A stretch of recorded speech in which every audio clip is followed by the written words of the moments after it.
हाय viewers, हमारा सन फिर एक दफ़ा आपकी खिदमत में हाज़िर है और हमने पिछली क्लासेस से प्लॉट को हम पढ़ रहे हैं, उसको देख रहे हैं। उसके कई पॉइंट्स ऐसे हैं जिसमें हम समझते हैं कि अगर राइटर जो है वो उन चीज़ों का ख्याल रखे तो एक अच्छा प्लॉट डेवलप करने में कामयाब हो सकता है। व्यूअर्स, आज की क्लास में भी हम प्लॉट की ही कुछ बातों को आगे लेकर चलेंगे और मैं कोशिश करूँगा कि आज की क्लास में हम प्लॉट के जो इम्पोर्टेंट और कुछ पॉइंट्स हैं उनको मैं रैप अप कर दूं और उसके बाद फिर हम स्ट्रक्चर की तरफ चलें और थ्योरीज की तरफ भी हम प्लॉट के पॉइंट ऑफ व्यू से आगे चलें।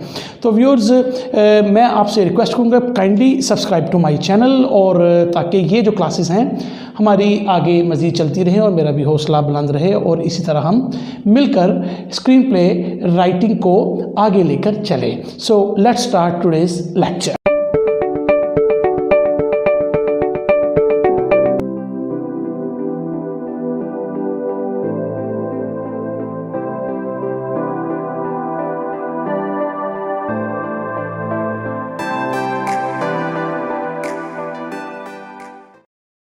उसके अलावा भी कुछ चीज़ें होती हैं, मैं इसलिए ज़िक्र कर रहा हूँ कि कुछ चीज़ रह ना जाए।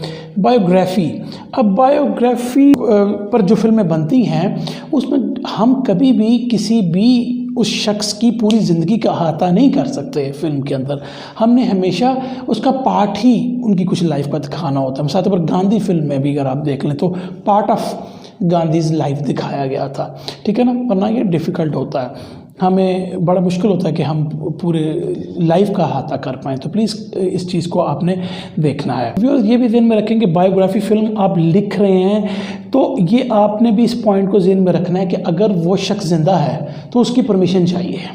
तो ये आप ये ना हो कि आपने पूरा स्क्रिप्ट लिख लिया उसके बाद परमिशन ही ना मिले तो आपका सारा टाइम ज़ाया हुआ। इस तरह अगर वो मर चुका है तो उसकी फैमिली की परमिशन चाहिए होती है।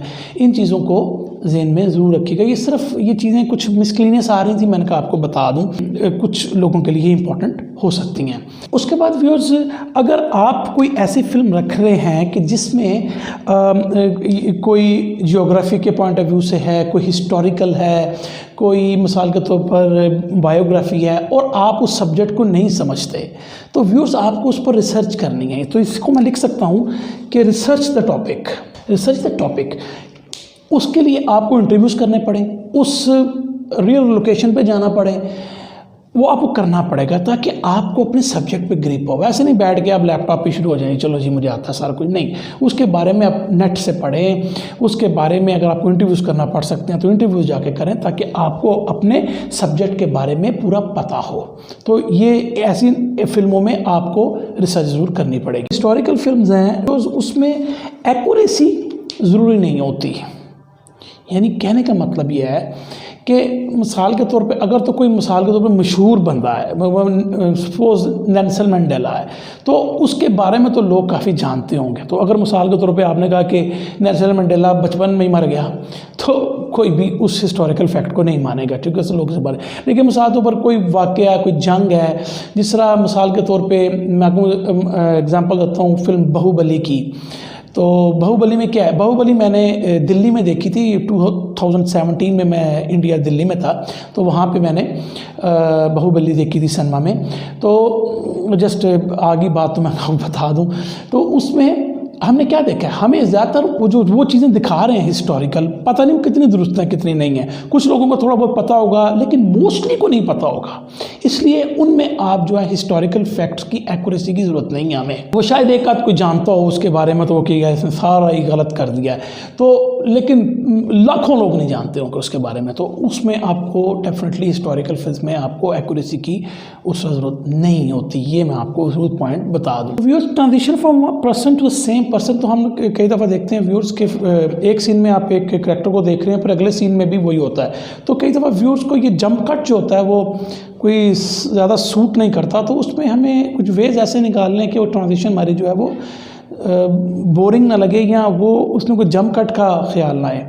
तो कई दफ़ा मैंने देखा कई फिल्मों में ऐसा होता है कि आप एक सीन से दूसरे सीन में, आपने बल्कि कई फिल्मों में ऐसे देखा होगा कि जो वॉइस है वो अगले सीन की पिछले सीन में ही पहले आ रही होती है और फिर हम अगले सीन में जाते हैं।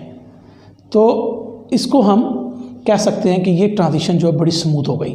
तो ये देखें कि टेक्निक है इसको करने का, तो ये एडिटिंग में भी हो जाती है, लेकिन जो है राइटर भी इसको अपने तरीके से लिख सकता है। तो एक तो ये हो गया transition from a person to the same person. उसके बाद व्यूअर्स हमारे पास आता है वायलेंस। अब वायलेंस जो है,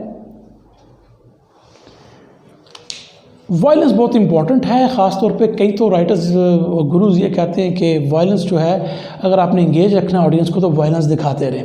और वायलेंस अगर प्लॉट के मुताबिक है और उसके कॉन्टेक्स्ट के मुताबिक है तो वो एक्सीलेंट होता है। अगर मिसाल के तौर पर हैमलेट में क्या है, हैमलेट में ये होता है ना सब एंड में मर जाते हैं, वायलेंस है, ठीक है ना। तो एक लाजवाल स्टोरी है, ठीक है। तो हम ये कहते हैं कि वायलेंस जो है ऑडियंस को अपनी सीट पे बैठाने का भी एक बड़ा अच्छा ज़रिया है, लेकिन क्या वायलेंस हमने किस तरीके से लिखना है। तो इसलिए मैंने ये प्रॉब्लम के अंदर वायलेंस को डाला कि ऐसे ना आप कर दीजिएगा कि बस अब हर सीन में ही वायलेंस आ रहा है। तो बस यही मैं आपको कहना चाह रहा हूँ कि कहीं कहीं हम वायलेंस को दिखाएं और इस तरह दिखाएं कि वो आपके कॉन्फ्लिक्ट के साथ, स्टैंडर्ड कॉन्फ्लिक्ट के साथ अटैच रहे। ये चीज़ आपने भी ज़हन में अपने रखनी। में क्या हुआ कि जो कॉन्फ्लिक्ट था वो वायलेंस के साथ ही रिजॉल्व हुआ, यानी कि तमाम करैक्टर्स जो हैं उसमें मर जाते हैं। तो हैमलेट एक लाजवाल स्टोरी है। तो व्यूअर्स ये ज़हन में आप जरूर रखिएगा कि हमने वायलेंस को ज़रूर इस्तेमाल करना है। अब हम इसको ऑडियंस को इसके साथ जोड़ कर रख सकते हैं, लेकिन वो सेंट्रल कॉन्फ्लिक्ट के साथ अटैच होना चाहिए ताकि हमें वो बोरिंग ना लगे या आउट ऑफ कॉन्टेक्स्ट ना लगे। उसके बाद हमारे पास आता है अवॉइड कोइंसिडेंस। इसमें यानी यूजुअली होता है कि दो लोग एक ही बात कर रहे हैं प्लॉट के अंदर, तो वो एक बड़ी अनड्रामेटिक चीज़ होती है। ये ध्यान में रखिएगा कि आपने इसको कोइंसिडेंस को अवॉइड करना है। या एक चीज़ को बार बार दिखाना शुरू कर देंगे तो वो तो एक बोरिंग बात बन जाएगी और वो स्टोरी को आगे लेकर नहीं जाएगी। लिहाजा आपने अवॉइड कोइंसिडेंस करना है, ओके। उसके बाद हमारे पास एक और चीज़ होती है ओवरहर्ड। ये हमने बहुत देखा है ड्रामों में, तो अक्सर ये आता है कि विलन जो है वो किसी की बात कान लगा के सुन रहा है, या कोई अपना शख्स है तो वो क्या कहते हैं खिड़की के पास खड़ा है, उसको अंदर उसके जो दुश्मन है उसकी बातें सुनाई दे रही हैं। तो ये बहुत क्लीशे है और ये अच्छा नहीं लगता। ये भी एक अनड्रामेटिक ही होता है। मतलब मैं इसको कोई बहुत अच्छा फेवर नहीं देता कि जो आप ओवरहर्ड करके चीज़ों को और आप सीन को डेवलप कर देते हैं। होना क्या चाहिए, होना ये चाहिए, हम इसको अवॉइड कैसे कर सकते हैं कि हम कोई सीन डेवलप करें कि जिसमें वो इन्फॉर्मेशन उसको मिले, ना कि वो कान लगा के सुन रहा है। जो इन्फॉर्मेशन उसने कान लगा के सुनी है वो इन्फॉर्मेशन उसको हम कोई सीन डेवलप करें जिसमें हमें उसको ये इन्फॉर्मेशन पता लगे। मुझे याद है किसी ने एक दफ़ा मुझे बुलाया और उसने कहा जी मैं एक स्टोरी, ये हमारे पास एक स्टोरी है और आप इस पर फिल्म डेवलप करके दें। तो मैं हंस पड़ा।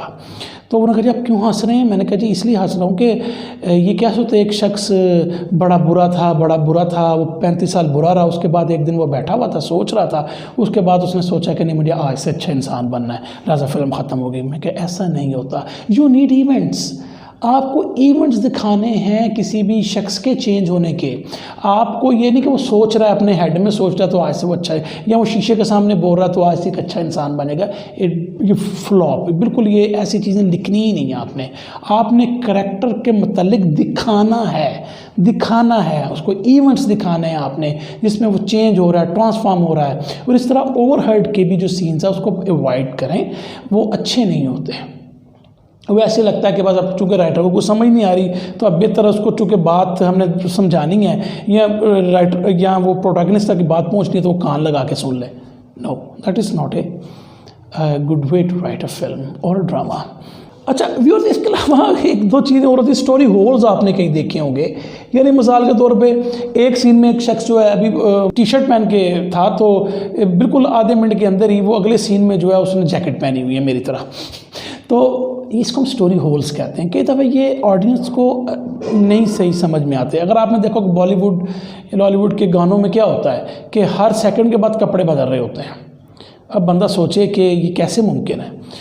तो शुरू में मैं इनसे बड़ा तंग आता था कि यार ये कैसे है, लेकिन चूँकि अभी इतना वफर हो गया, इतना ज़्यादा लिखा जाए, इस तरह वो करते हैं कि लोग कहते हैं इसमें तो आपने ड्रेस ही चेंज नहीं किए। तो अब बेसिकली देखना तो ये है ना कि उस ड्रेस के चेंज करने का मकसद क्या है, कोई पता नहीं, ठीक है।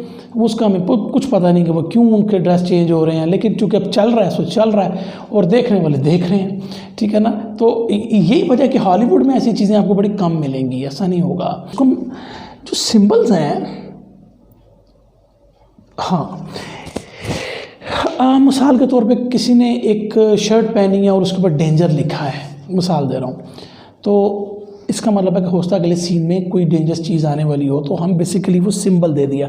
कई दफ़ा आपने देखा होगा हॉरर फिल्म में कौवों को दिखाया जाता है, वो ब्लैक होते हैं, तो उस पर कोई जो है आगे कोई घटना होने वाली है, आगे कोई मसला आने वाला है, तो उसकी पेशन गोई देते हैं सिंबल्स।